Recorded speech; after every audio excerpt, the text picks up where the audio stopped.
ಬೇಡ ಧರ್ಮಸ್ಥಳ ಅಲ್ಲ, ಎಲ್ಲರೂ ಹೇಳಿರೋದು ಬೇಡ, ಧರ್ಮಸ್ಥಳವನ್ನ ರಾಜಕೀಯವಾಗಿ ಯೂಸ್ ಮಾಡಬಾರ್ದು ಅಭಿಪ್ರಾಯ ವ್ಯಕ್ತ ಮಾಡಿದ್ದಾರೆ. ನಾನು ಕೂಡ ರಾಜ್ಯದ ಅಧ್ಯಕ್ಷರು ಮಾತಾಡ್ತೀನಿ. ಏನ್ ಸ್ಪಷ್ಟ ಕೊಟ್ಟಿರಿ ಸರ್ ಡೆಲ್ಲಿಗೋಡಲ್ಲಿ ಏನಾಗಿದೆ ಅದು ಕೊಡ್ತೀರಿ. ಕಳೆದ ಮತದಾನ ಏನಾಗಿದೆ ಅದನ್ನ ಕೊಟ್ಟೆ. ಹೈಕಮಾಂಡ್ ಅವರು ಗರಂ ಅಲ್ಲ ಆಗಿದೆ. ಏನು ನಾವೇ ಕೇಳಿರೋದು ಅಪಾಯಿಂಟ್ಮೆಂಟ್, ಅವ್ರು ಬನ್ನಿ ಅಂತ ಏನಿಲ್ಲ, ನಾವು ಅಪಾಯಿಂಟ್ಮೆಂಟ್ ಕೇಳಿದ್ರೆ ಕೊಟ್ಟಿದ್ದಾರೆ. ಆಗಿದೆ. ಇದೇನು ಫಸ್ಟ್ ಟೈಮ್ ಆಗಿದೆಯಾ? ಕರ್ನಾಟಕದಲ್ಲಿ ಒಂದು 20 ಸರಿ ಆಗಿದೆ. ನಾವು ಕೂಡ ಮಾಡಿ ರಾಮನ್ ಲೆಕ್ಕದಲ್ಲಿ ಲೂಟಿ ಹೊಡೆಯೋರು ಕಾಂಗ್ರೆಸ್ ಬಿಜೆಪಿ ಅವರು ಧರ್ಮಸ್ಥಳದಲ್ಲಿ ಹೋಗಿ ಆಣೆ ಮಾಡಿ ಸತ್ಯ ಹೇಳ್ತಾರೆ ಅಂತ ಭಯಂಕರ ಪ್ರಶ್ನೆ. ಮಾಡಿದವ್ರು ಅವ್ರು ತಾನೆ, ಕಳ್ಳರು ದುಡ್ಡು ಕೊಟ್ಟವ್ರು ಅವ್ರು ತಾನೆ, ಕುದುರೆ ವ್ಯಾಪಾರ ಮಾಡಿದವ್ರು ತಾನೆ. ಕುದುರೆ ವ್ಯಾಪಾರ ಮಾಡಿದವರು ಬಂದು ಹೇಳಿ, ಒಂದು ಪ್ರಮಾಣ ಮಾಡ್ಲಿ, ನಾವು ಕುದುರೆ ವ್ಯಾಪಾರ ಮಾಡ್ಲಿಲ್ಲ. ಸವಾಲಾಯಿತು. ಹೌದು ನೋಡಿ, ಅಧಿಕಾರ ಇದೆ, ನೀವು ಮಾಡಿದ್ದೀರಾ. ಇದೇ ನಮ್ದು ಅಧಿಕಾರ ಇದ್ದಾಗ ನಾವು ನಿಮ್ ಕಾಂಗ್ರೆಸ್ ಅವ್ರನ್ನ 16 ಜನ ನಾವು ಕಾಂಗ್ರೆಸ್ ಬಿಡಿಸಿದ್ವಿ.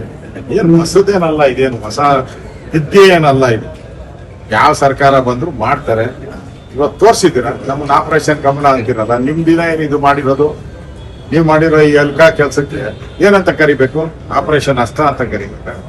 ಕುದುರೆ ವ್ಯಾಪಾರ ಮಾಡಿದ್ದೀರಾ, ಇದ್ರ ಪ್ರತಿಫಲವನ್ನು ಅನುಭವಿಸೇ ಹೋಗ್ತೀರಾ, ಎಲ್ಲೂ ಹೋಗಲ್ಲ. ಇದೆಲ್ಲ ತಿರುಗೇಟ್ ನಿಮ್ ಬಂದೇ ಬರ್ತದೆ. ನಿಮ್ ಕಾಂಗ್ರೆಸ್ ಅವರು ಬಿಜೆಪಿ ಬರೋ ಕಾಲ ದೂರ ಇರಲ್ಲ, ಅದು ಜ್ಞಾಪಕ. ಗ್ಯಾರಂಟಿ ಸಮಿತಿಗಳನ್ನು ಮಾಡಿರುತ್ತೆ. ಈಗಾಗಲೇ ಗ್ಯಾರಂಟಿ ಎಲ್ಲ ರದ್ದು ಮಾಡಕ್ಕೆ ಸುಮಾರು 20 ರಿಂದ 30 ಲಕ್ಷ ಗ್ಯಾರಂಟಿ ಸ್ಕೀಮ್ಗಳನ್ನ ರದ್ದು ಮಾಡಕ್ಕೆ ಅಧಿಕಾರಿಗಳಿಗೆ ಸೂಚನೆ ಕೊಟ್ಟಿದ್ದಾರೆ. ಮೇಲ್ನೋಟಕ್ಕೆ ನಾವು ಗ್ಯಾರಂಟಿ ರದ್ದು ಮಾಡಲ್ಲ ಅಂತ ಹೇಳಿದ್ವಿ. ಹಾಗಾದ್ರೆ ನಿಮ್ ಮ್ಯಾನಿಫೆಸ್ಟೋದಲ್ಲಿ ಏನ್ ಹೇಳಿದ್ರಿ? ಎಲ್ಲಾ ಮಹಿಳೆಯರಿಗೂ 2,000 ಅಂತ ಹೇಳಿದ್ರಿ, ಎಲ್ಲಾ ಮನೆಗೂ ಫ್ರೀ ಕರೆಂಟ್ ಅಂತ ಹೇಳಿ ಮಾಡಿದ್ದೀರ. ಇದೇ ಮಾತಾಡ್ತಾ ಇರೋದು ಸ್ಪಷ್ಟ ಆಗ್ತಾ ಇದೆ. ರಾಜ್ಯದ ಜನತೆಗೆ ನಾನು ಹೇಳಕ್ ಇಷ್ಟಪಡ್ತಾ ಇದ್ದೀನಿ, ಗ್ಯಾರಂಟಿ ಈಗಾಗಲೇ ಅಧಿಕಾರಿಗಳಿಗೆ ಸೂಚನೆ ಕೊಟ್ಟಿರೋದು ನನಗೂ ಮಾಹಿತಿ ಬಂದಿದೆ. ಅಧಿಕಾರಿಗಳಿಂದ 20 ರಿಂದ 30 ಲಕ್ಷ ಗ್ಯಾರಂಟಿ ಸ್ಕೀಮ್ಸ್ ಏನಿದೆ, ಗೃಹಲಕ್ಷ್ಮಿ ಇರ್ಬೋದು, 2,000 ರೂಪಾಯಿ ಕೊಡೋದು ಕಟ್ಟಾಗ್ತಾ ಇದೆ. ಸದ್ಯಕ್ಕೆ ಈ ಗ್ಯಾರಂಟಿ ಸಮಿತಿಗಳೇನಿದೆ, ಸಮಿತಿಗಳೇ 4 ಸಮಿತಿ, ಸುಮಾರು 150 ಕೋಟಿ ಖರ್ಚಾಗ್ತದೆ. ಬಾಡಿಗೆ, ಸಂಬಳ ಎಲ್ಲ ಸೇರಿ. ಇನ್ನ ಪಂಚಾಯಿತಿ ಮಟ್ಟಕ್ಕೆ ಏನಾರ ತಗೊಂಡೋದ್ರೆ 300-400 ಕೋಟಿ ಇವರೇ ತಿಂದು ಹಾಕ್ಬಿಡ್ತಾರೆ. ಅದರಿಂದ ಸರ್ಕಾರದ ಟ್ಯಾಕ್ಸ್ ಪೇಯರ್ಸ್ ಹಣವನ್ನ ಕಾಂಗ್ರೆಸ್ ಪಾರ್ಟಿಯ ಯೂಸ್ ಮಾಡ್ತಾ ಇರೋದು ಇದು ರಾಜ್ಯಕ್ಕೆ ಬಂದಂತ ದ್ರೋಹ. ಡಿ ಕೆ ಶಿವಕುಮಾರ್ ಅವರು ಘೋಷಣೆ ಮಾಡುವಂತ ಯೋಜನೆಗಳು ಚಾಲ್ತಿಗೆ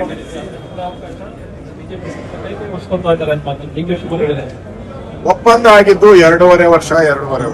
ಯಾಕೆ 2.5 ವರ್ಷದಲ್ಲಿ ಒಪ್ಪಂದ ಜಾರಿಗೆ ಬರಲಿಲ್ಲ?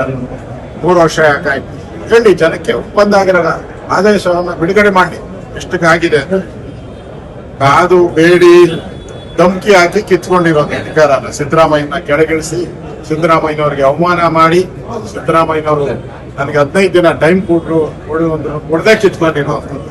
ಮುಂದಿನ ದಿನ ಗೊತ್ತಾಗ್ತದೆ ಈ ಸಿದ್ದರಾಮಯ್ಯನವ್ರು ಏನೇನ್ ಮಾಡ್ತಾರೆ ಅಂತ. ಡಿ ಕೆ ಶಿವಕುಮಾರ್ ಘೋಷಣೆ ಮಾಡುವಂತ ಕೆಲವು ಪ್ರಾಜೆಕ್ಟ್ಗಳು ಚಾಲ್ತಿಗೆ ಬರೋದೇ ಇಲ್ಲ. ಅವ್ರು ಡಿ ಕೆ ಶಿವಕುಮಾರ್ ಘೋಷಣೆ ಮಾಡಿರೋ ಕೆಲವು ಪ್ರಾಜೆಕ್ಟ್ಗಳು ಚಾಲ್ತಿಗೆ ಬರೋದೇ ಇಲ್ಲ. ಏನಿದ್ರು ಕೂಡ ರಿಯಲ್ ಎಸ್ಟೇಟ್ ಸಂಬಂಧಪಟ್ಟಂತೆ ಮಾಡ್ತಾರೆ ಅನ್ನೋ ಒಂದು ವ್ಯಾಖ್ಯಾನ ಆರಂಭ ಆಗಿದೆ. ಪಕ್ಕ ಅದ್ರಲ್ಲಿ ಡೌಟ್ ಇಲ್ಲ. ಬಿಡಿದಿ ರಿಯಲ್ ಎಸ್ಟೇಟ್ ಮಾಡ್ತಾ ಇರೋದು. ನಾನಲ್ ರೋಡು ಇವ್ರಿಗೆ ಯಾರಿಗೆ ಅವ್ರು ಯಾರು ಅದಾನಿ ಕೊಟ್ಟಿದ್ದಾರೆ. ಇಲ್ಲಿ ರಾಹುಲ್ ಗಾಂಧಿ ಅದಾನಿ ಪ್ರಧಾನಿಗೆ ಕಪ್ಪ ಕಾಣಿಕೆ ಕೊಡ್ತಾರೆ ಅಂತ ಆಪಾದನೆ ಮಾಡ್ತಾರೆ. ಇಲ್ಲಿ ಡಿ ಕೆ ಶಿವಕುಮಾರ್ ಅದಾನಿನ್ ಕರ್ಕೊಂಡ್ಬಂದು ಡೀಲ್ ಮಾಡ್ಕೊಂಡಿದಾರಲ್ಲ, ಇದು ಟನಲ್ ರೋಡ್. ಇದಕ್ಕೇನ್ ಹೇಳ್ತಾರೆ ಅವರು?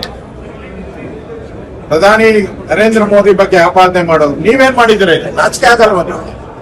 ನೀವೇನ್ ಕೊಟ್ರಿ ಅದಾನಿಗೆ ಟೆಂಡರ್ ಅನ್ನ? ನಾಚಿಕೆ ಆಗ್ಬೇಕು. ಅಲ್ಲಿ ಬೈಯೋದು, ಇಲ್ಲಿ ಒಳ ಒಪ್ಪಂದ ಮಾಡ್ಕೊಳ್ಳೋದು. ಅಲ್ಲಿ ಅಂಬಾನಿ ಮದುವೆಗೆ ನಾನು ಹೋಗಲ್ಲ ಅಂತ ರಾಹುಲ್ ಗಾಂಧಿ ಹೇಳಿದ್ರು. ಡಿ ಕೆ ಶಿವಕುಮಾರ್ ತಗೊಂಡಾಗ ಗಿಫ್ಟ್ಗಳು ಕೊಡೋದು.